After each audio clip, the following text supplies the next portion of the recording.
Hi, welcome to JD's Corner. I'm JD, and this is my corner.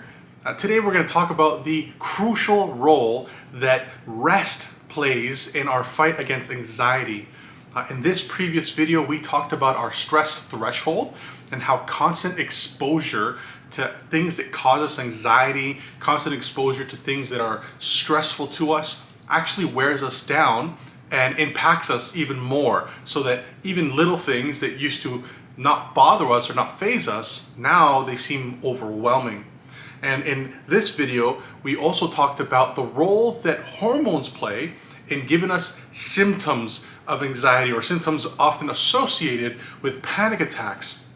We looked at adrenaline and cortisol, and how when we're exposed to stressful situations or things that cause us anxiety for long periods of time, they take a toll on us physiologically, not just mentally. It's not just our minds that come under some sort of strain, but our bodies, because of this constant release of hormones into our system that produces all sorts of physical responses. And so if you want more information on those, I urge you to watch those videos. But today I wanted to talk about the importance of rest.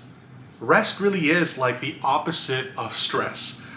Ever notice how you can sleep and still be restless? I didn't say that sleep is the antidote to stress. I didn't say that sleep is what helps us with anxiety. No, because often anxiety causes us to not be able to sleep. No, I'm talking about rest. More specifically, something called progressive relaxation. Now, this is when we take time out of our day intentionally to slow down, quiet our minds, slow down our heart rate, slow down our breathing, and immediately, just like that, there's a noticeable difference from how we began the conversation to where we are now. And so what is progressive relaxation? Well, there are various ways to do it. The way that I prefer, the way that I love to do it, is to set aside time when I'm either in a comfortable sitting position or in a position where I am lying down. And I take time to slow my breathing by breathing deeply. I take time to think about other things and change the channel, so to speak, on my patterns of thought, so that I'm no longer reflecting on the things that cause me anxiety, but I start to reflect on things that bring me happiness. And so the way I do it is through these imaginary journeys, I guess you can call them. And this is where you try to engage all your senses. You make it your happy place. Okay, so for me, I will put on an audio in which I am walking through a forest, and I'm walking through some sort of valley, and in that forest I can hear birds. In that forest I pause to try to smell the trees, and while we know this is all imaginary, what it does is, by trying to engage all of our senses, it really helps us disconnect from all the things that are stressing us. And by focusing on all of our senses, we're creating positive associations with this experience. And so I go all in. I light a candle, either some nice like eucalyptus, lavender, or even if I'm gonna go walk in a forest, I light a candle that smells like trees, like pine or something, because we often have things associated with stress. We have stress triggers. Why not have peace triggers? Why not have smells that remind us of our happy place, our calm time? And so I put on a fan so I can simulate a breeze. I put on a candle so that I can have some sort of nice scent. And I go through this experience that just helps me slow down. It helps me calm myself down. And it's vital to do that, because when we're high strung, we don't realize that adrenaline is playing a massive role in increasing the state of alert, and that actually wears us away. We become very worn out. But the problem with adrenaline and things like cortisol, these strong hormones, these stress hormones, is they also mask a lot of the symptoms. And so it's actually very common to start to experience more symptoms precisely when you're trying to rest, which is why people who deal with a lot of stress and anxiety during the day, they find it really hard to sleep, because it's almost like they get more symptoms when they're trying to go to bed. Some people literally hear zaps in their mind, even though there's nothing going on around them. And that's just, again, the neurons firing, and again, stress hormone at work. Some people get jerks. That happened to me, right? Where you try to sleep, and as you're trying to rest, your heart would race suddenly and you would be, jerked out, and you couldn't sleep. Some people get dizzy. There's so many other potential symptoms. And these symptoms for many people, most people, get worse when they're trying to rest. Well, this just reveals to you that you are so high strung, you're on such a high state of alert in your body that these symptoms are manifesting because your body is under attack, essentially. It's this toll of constant stress hormone that's triggering all these symptoms, and so you really do need to rest. This is all the more reason why taking time out of your day to prioritize slowing down, deep breathing, calming yourself, thinking about something completely different than whatever you've been focusing on, because let's be honest, people who are stressed, people who suffer with anxiety, we tend to fixate on whatever it is that is affecting us. And so learning to do this progressive relaxation, learning to set aside time, I recommend at minimum twice a day, just 20 minutes twice a day, so 40 minutes total in 24 hours.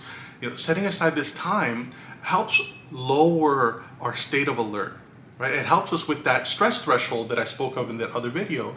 And this is good because it takes time to do that, right? You didn't get to a point of, severe anxiety overnight. That developed constant exposure to stressful triggers that caused your nervous system to fire, which activated your endocrine system, which released these hormones, and these hormones released these symptoms, in a sort of fight or flight response. It was doing that over and over and over again that eventually brings you to a place of a constant state of alert where you are in what is described as an anxious personality, or I don't like to use the word, but as the medical professionals call it, a state of disorder, an anxiety disorder. But you didn't get there overnight. So you're not going to get over it overnight. But, and this is from the bottom of my heart so true because I've lived it, if you are faithful, if you are consistent to implement these strategies of relaxation, to set aside this time to pause, slow down your breathing, slow down your heart rate, think about something other than what stresses you, which is why I like the guided journeys, because it tells you what to think about next. You don't have to come up with something. It helps you because we let our minds wander a lot, us anxious personality types. And so if you do this consistently, at least twice a day, engaging your senses, make it a happy place, create some peace triggers in your life, right? Light a candle, get yourself a fan, whatever makes you feel comfy and happy and calm, making your happy place. You do this consistently and you will notice that your state of alert will slowly start to lower. It will. Your anxiety, this threshold will increase, and the overall state of anxiety will start to dissipate slowly, and you will come to realize that you are calmer than you used to be and better able to handle whatever is affecting you in your life. And so it's always better to invest in our rest, right? It's always better to invest in our health by intentionally setting aside some time to think about other things and to slow ourselves down. And there's a lot of medical reasons why this is beneficial, but you can find that elsewhere online. I don't want to take up too much of your time talking about that, but it is medically, scientifically proven.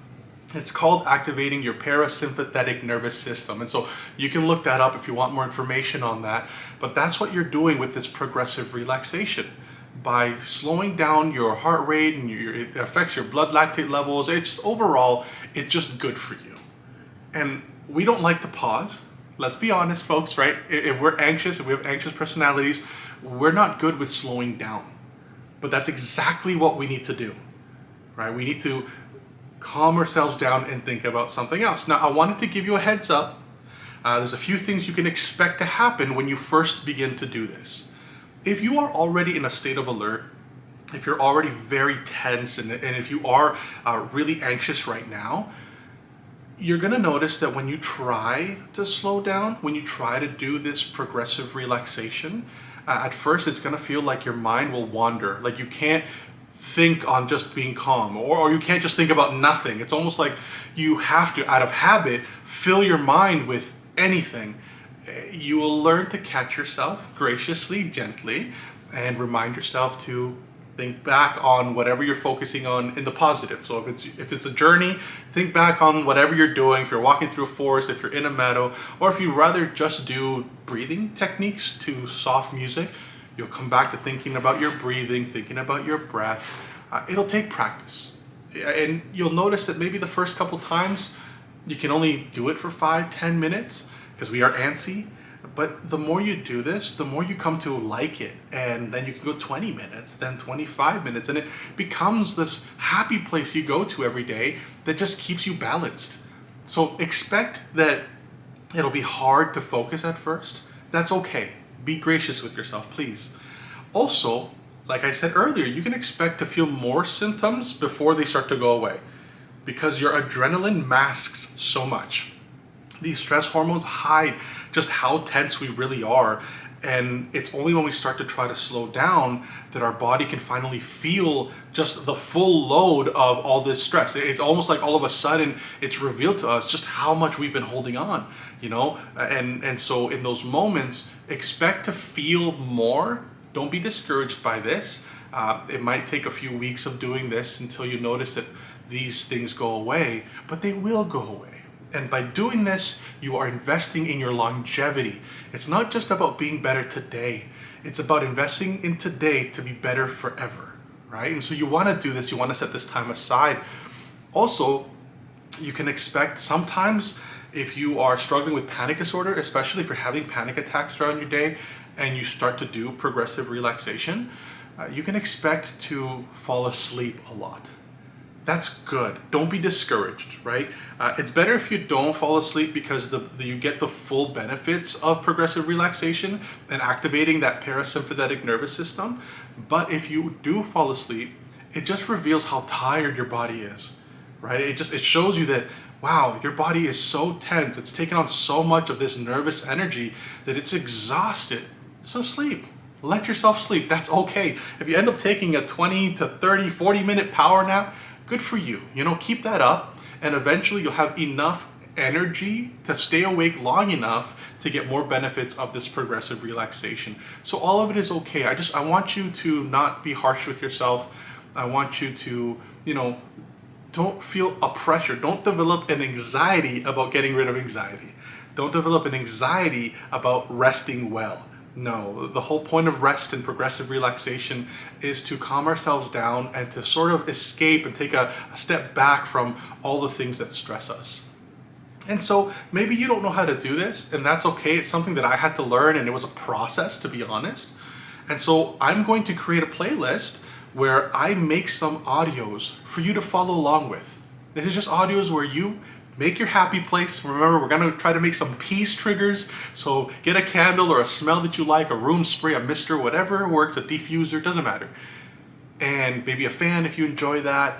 Maybe you like the room really dark. Just make a space that makes you feel safe, makes you feel calm, and listen to the audio. I won't do much talking in terms of prep work for the audio. We're just gonna go right into it so that if you only have, let's say, 15 minutes or 20 minutes, you hit play, follow along, and you will find that it will make significant headway towards getting better. It will really affect you positively.